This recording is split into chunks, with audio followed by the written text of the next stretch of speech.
الحمد لله رب العالمين الرحمن الرحيم مالك يوم الدين.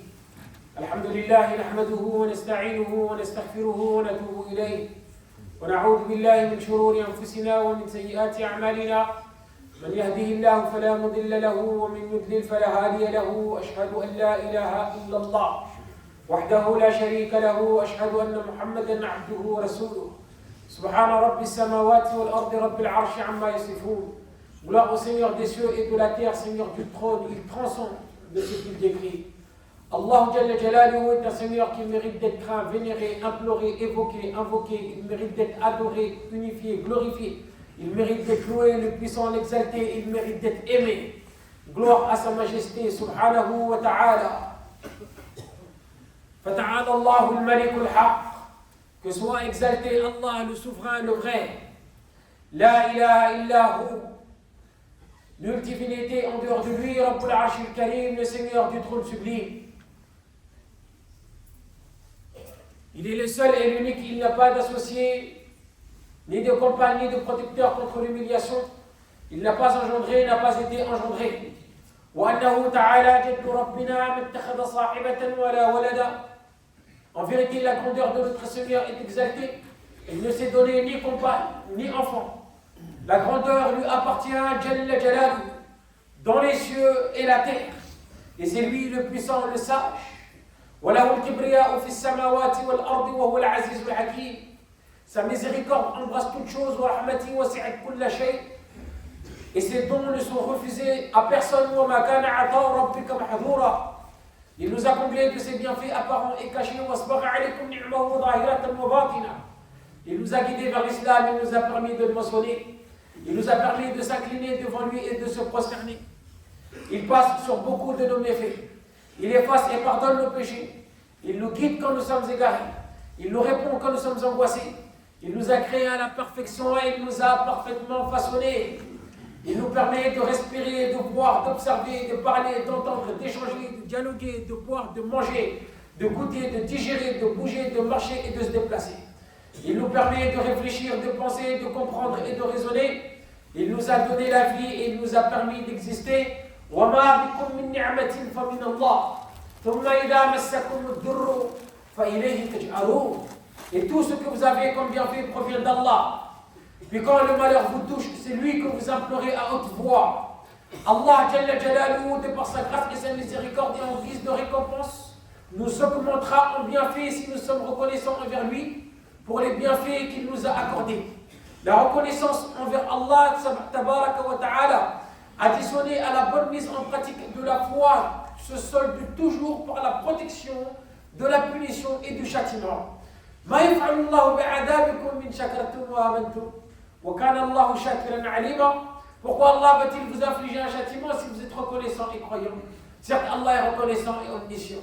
L'ingratitude envers Allah Jalla Jalaluhu se solde toujours par la privatisation, le retrait ou la réduction des bienfaits qui nous ont été donnés.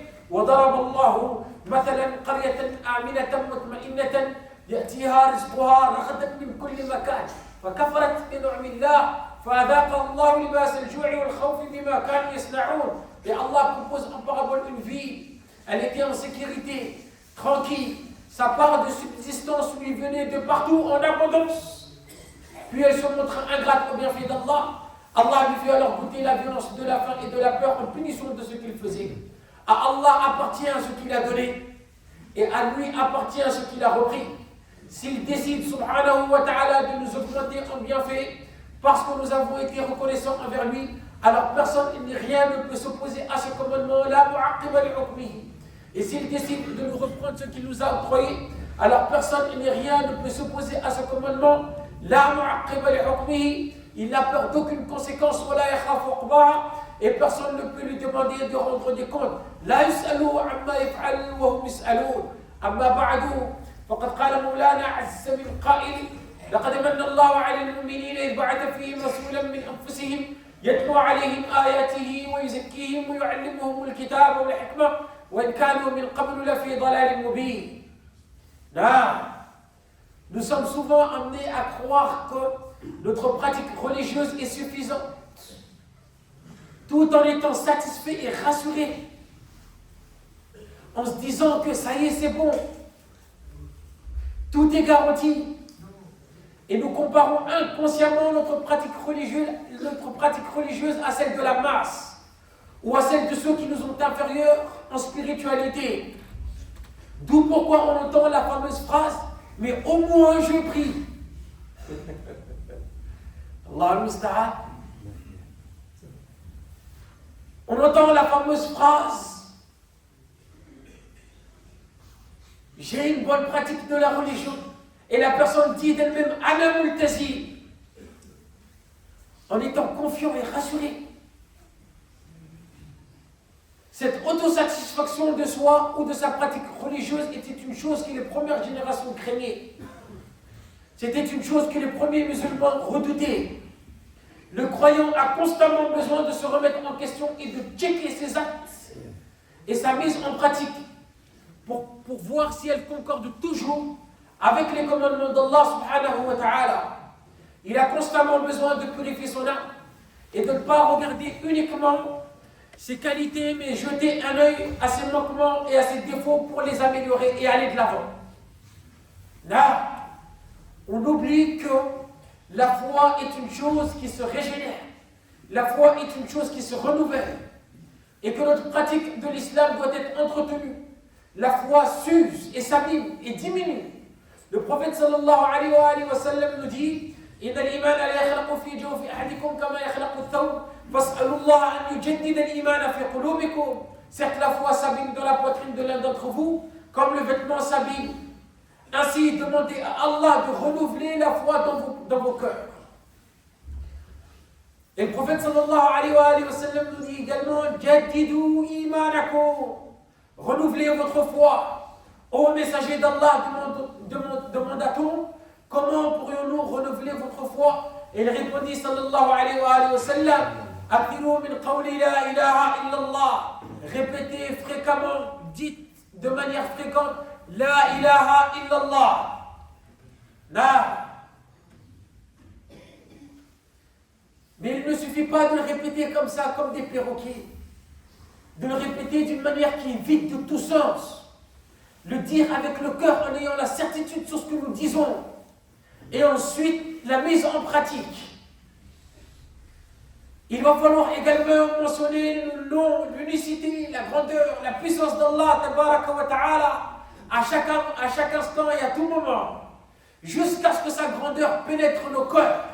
Et jusqu'à ce que nous ayons la certitude en lui, subhanahu wa ta'ala. Que l'on soit seul ou en groupe. Ista'ana billah, l'humanité tout entière avait sombré dans les ténèbres. Allah tabaraka wa ta'ala, de par sa grâce et sa faveur, envoya un messager parmi eux pour les purifier, pour leur enseigner le livre et la sagesse, et pour leur enseigner ce qu'ils ne savaient pas. Un messager qui récite les versets d'Allah subhanahu wa ta'ala comme preuve claire et évidente, afin de faire sortir ceux qui croient et accomplissent les bonnes œuvres des ténèbres à la lumière, ceux qui ont cru en ce messager, ceux qui l'ont soutenu, qui lui ont porté secours et qui ont suivi la lumière descendue avec lui, ont certes gagné fi dunya wal akhirah. Ces personnes en question ont réussi fi dunya wal akhirah. Ils ont également été guidés vers le droit chemin et le chemin du salut, et ils ont récolté le succès fi dunya wal akhirah. فالذين آمنوا به وعزروه ونصروه واتبعوا النور الذي أنزل معه أولئك هم المفلحون. C'est ce que Allah Jalla Jalaluhu nous dit. Et il en sera de même pour ceux qui le suivent et qui agissent de la même manière. Et ce jusqu'à la fin des temps. وَإِن تُطِيعُوهُ تَهْتَدُوا. C'est ce qu'Allah Jalla Jalaluhu nous dit. Si vous lui obéissez, c'est-à-dire le messager, si vous lui obéissez, vous serez certes guidés. Quant à ceux qui ont traité ce messager de menteur, ont certes péri fi dunya wal akhirah. Et il en sera de même pour ceux qui agissent de la sorte, et ce jusqu'à la fin des temps. De par son message, sallallahu alayhi wa sallam, de par cette da'wah, de par son effort prophétique, les ténèbres présentes dans la société avaient disparu, et ces mêmes ténèbres refont surface de nos jours. Et pourtant l'islam est présent.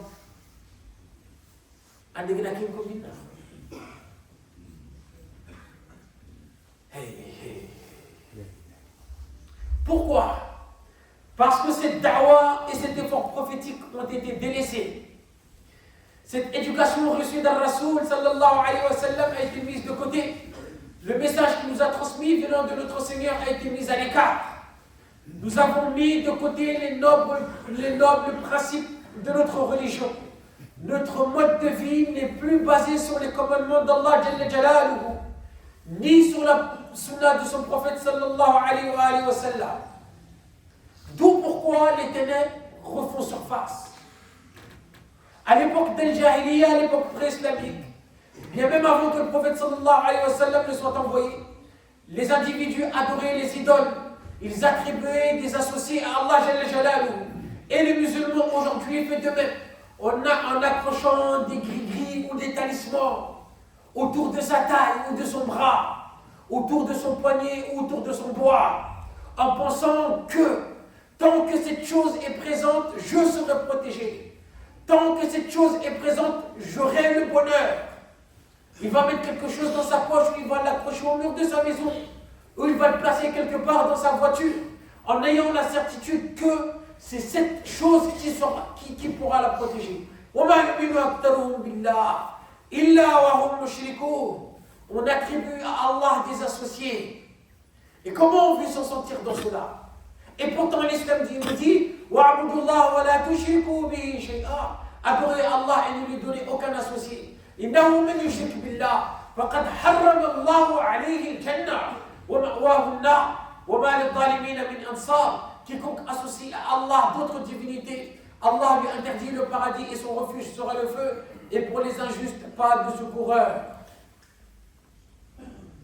À l'époque d'Al-Jahiliya, la Kaaba actuelle était remplie d'idoles. Autour de cette Kaaba, il y avait des idoles. Dans le foyer de chacun ou de la majorité des habitants de la Mecque, il y avait des idoles. Et peut-être même dans leurs poches. Et aujourd'hui, on reproduit la même chose. Tout en étant musulmans. On a des idoles accrochées dans nos foyers, dans nos poches, autour de nos tailles, de notre bras. Une bague qu'on va mettre autour du doigt, ou un bracelet qu'on va porter autour de la poignée. Quelque chose qu'on va accrocher dans l'engin, dans la voiture, ou devant notre porte. Et ensuite, on va dire Allahu Ahad, Allahu Samad, Lam yalid wa lam yulad, wa lam yakun lahu kufuwan ahad. Et il y a un paradoxe. C'est pas normal. Ça ne colle pas. À l'époque d'Al-Jahiliya, l'époque pré-islamique, bien même avant que le prophète sallallahu alayhi wa sallam ne soit envoyé, l'un tuait l'autre pour des futilités. Aujourd'hui, le musulman fait de même. Il tue pour des futilités, pour une histoire d'argent, une histoire de drogue, une histoire d'homme, une histoire de femme, ou parce que l'ego a été simplement froissé, et pourtant son islam lui dit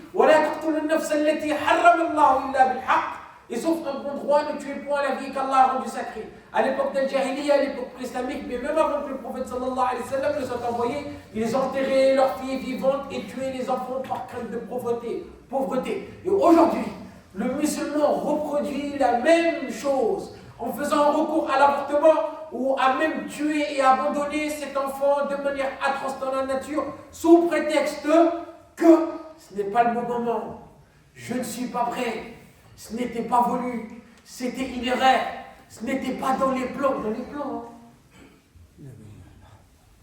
Et il refait la même chose.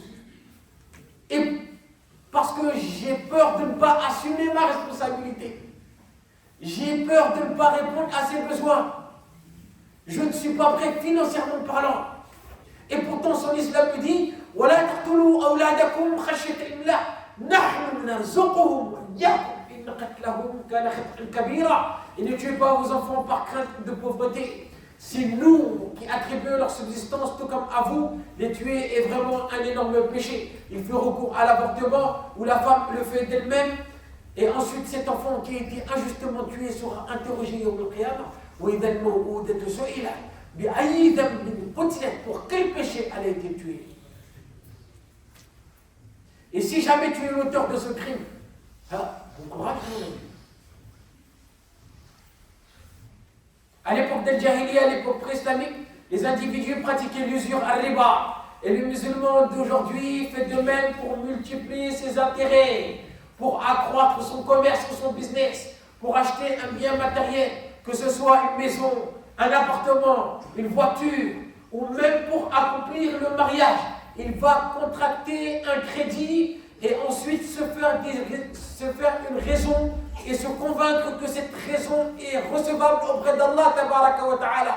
Pourtant, ce même Allah lui dit Ya ayyuhalladhina amanu la ta'kulu riba ad'afan mudha'afa wattaqullaha la'allakum tuflihun. Oh les croyants, ne pratiquez pas l'usure en multipliant votre capital et craignez Allah afin que vous réussissiez. Ce même Allah dit en question, dit également Ya ayyuhalladhina amanu ittaqullaha wa dharu ma baqiya min ar-riba إن كنتم مؤمنين فإن لم تفعلوا فأذنوا بحرب من الله ورسوله وإن تبتم فلكم رؤوس أموالكم لا تظلمون ولا تظلمون. Oh les croyants, craignez Allah et renoncez au reliquat de l'intérêt usuraire si vous êtes croyants.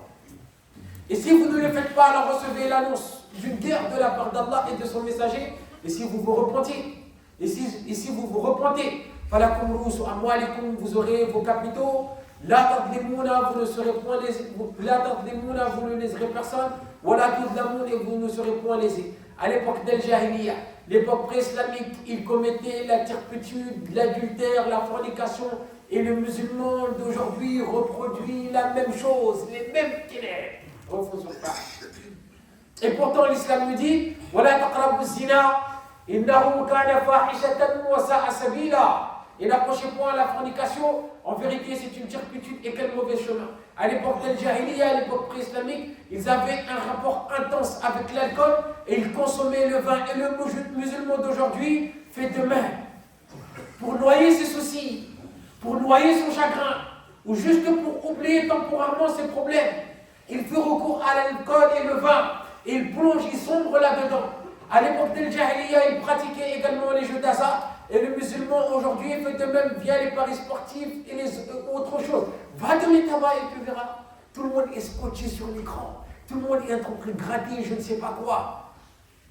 Sur les smartphones, sur les tablettes. Pendant les périodes de compétition. Les paris sportifs. Encore et encore et encore. Et pourtant nous sommes musulmans.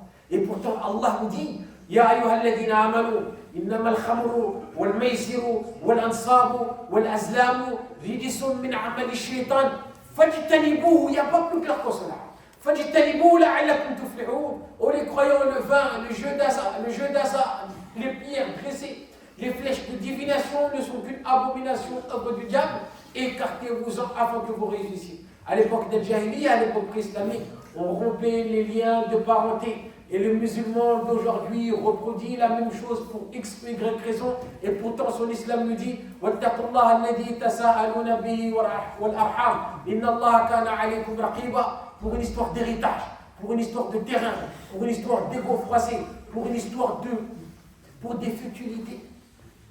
Il coupe les liens de parenté.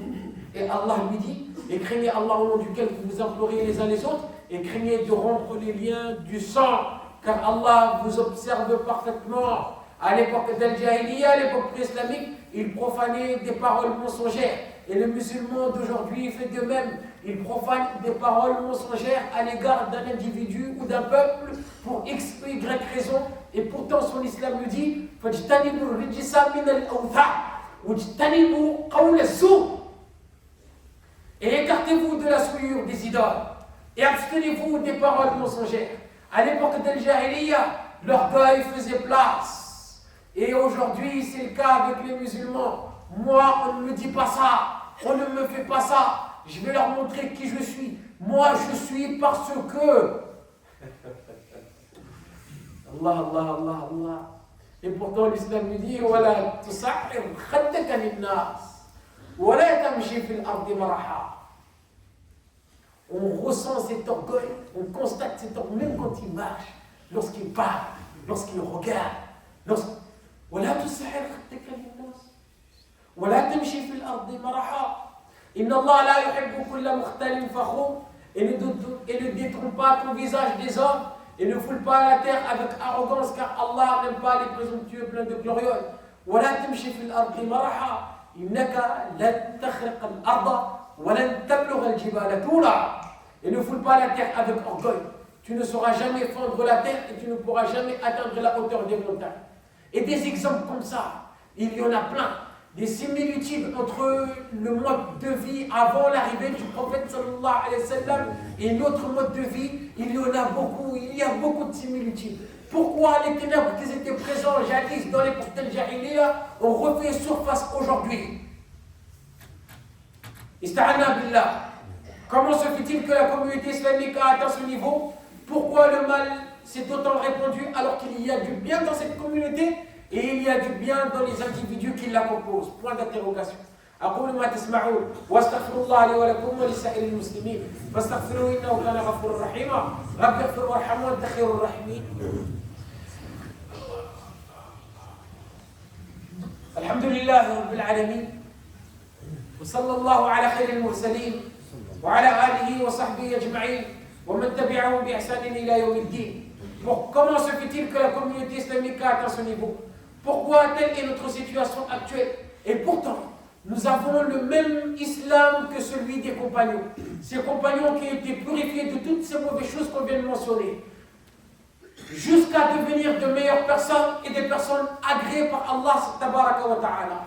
Nous avons le même islam que eux, les mêmes législations, les mêmes recommandations, le même message de la part d'Allah, les mêmes promesses, les mêmes injonctions, mais pas le même effet.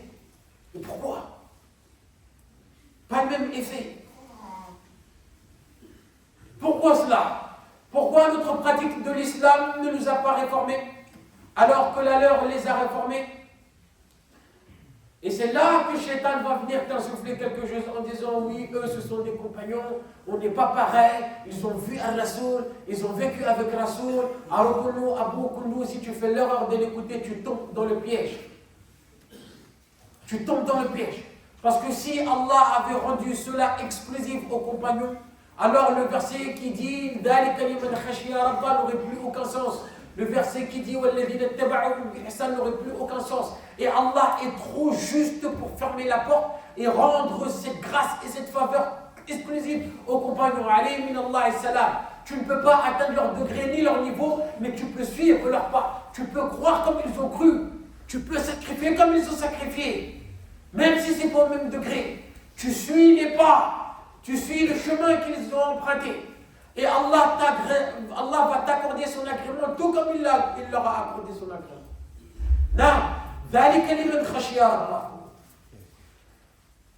Maintenant, quelle est la solution? Comment faire? On est plongé dans les ténèbres et quand je dis nous, je parle des musulmans. Quelle est la chose qui va nous réformer? L'imam Malik radiallahu anhu wa rahimahu ورفع درجته في العليين nous dit لن يصلح آخر هذه الأمة إلا بما صلح به أولها. C'est aussi simple que cela. Et chacun parmi nous, on ne peut pas être réformé qu'à travers ce par quoi la première génération a été réformée. Chacun parmi les individus, des compagnons, chacun parmi les compagnons, hommes, femmes, enfants, adultes, avait basé sa vie sur les commandements d'Allah tabaraka wa ta'ala. Ils faisaient ce que Allah leur a ordonné de faire et s'abstenaient ce que Allah leur interdit de faire. Et en étant sincères, là, ils avaient le cœur saint parce que la kalima la ilaha illallah avait pénétré leur cœur. Et le prophète sallallahu alayhi wa sallam, lorsqu'il débute son message et sa prophétie, il a fait 10 ans sans que les 5 prières obligatoires ne soient légiférées. Ne parlons même pas de la zakat, ni du ramadan, ni du hajj. Les 5 prières obligatoires ne sont même pas encore légiférées.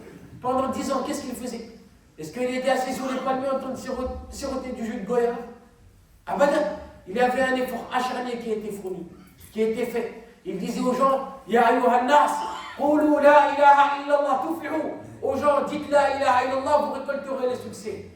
Une fois que les compagnons ont eu la véracité de cette parole et qu'ils ont atteint un certain degré de foi, leur cœur était prêt à obéir à Allah par crainte et par amour. Là, lorsque la prière les 5 prières furent légiféré, ils l'ont accompli de manière propre et parfaite, comme Allah leur a ordonné. Ils ont donné la zakat en Allah pour Allah, comme Allah leur a ordonné. Les femmes ont mis le hijab en Allah pour Allah, comme Allah leur a ordonné. Ils se sont abstenus de l'alcool et de la turpitude en Allah pour Allah, comme Allah leur a ordonné. Ces compagnons ont réconcilié les liens de parenté en Allah pour Allah, comme Allah leur a ordonné. Ils étaient unis en Allah pour Allah, comme Allah leur a ordonné. Ils ont parfait leur comportement et leur attitude en Allah pour Allah, comme Allah leur a ordonné. Ils ont appelé vers Allah en Allah pour Allah, comme Allah leur a ordonné. Dans leur mise en pratique de la religion, il n'y a eu aucun souci, aucune contrainte, aucune difficulté. Parce que malgré leur faiblesse, malgré leur manquement, il n'y a eu aucun problème. Parce que le cœur de ses compagnons était prêt à obéir à Allah par crainte et par amour par la foi qu'ils possédaient. Et Allah les a assistés. Allah les a soutenus. Allah a été agré d'eux. Mais la porte n'est pas fermée. Allah nous dit رضي الله عنهم ورضوا عنه ذلك لمن خشي ربه والسابقون الأولون من المهاجرين والأنصار والذين اتبعوهم بإحسان رضي الله عنهم ورضوا عنه. Qu'Allah fasse en sorte qu'on soit à la hauteur de ce qu'il attend de nous. ربنا آمنا بما أنزلت واتبعنا الرسول فاكتبنا مع الشاهدين. اللهم إنا نسألك حبك وحب من يحبك والعمل الذي يبلغنا حبه.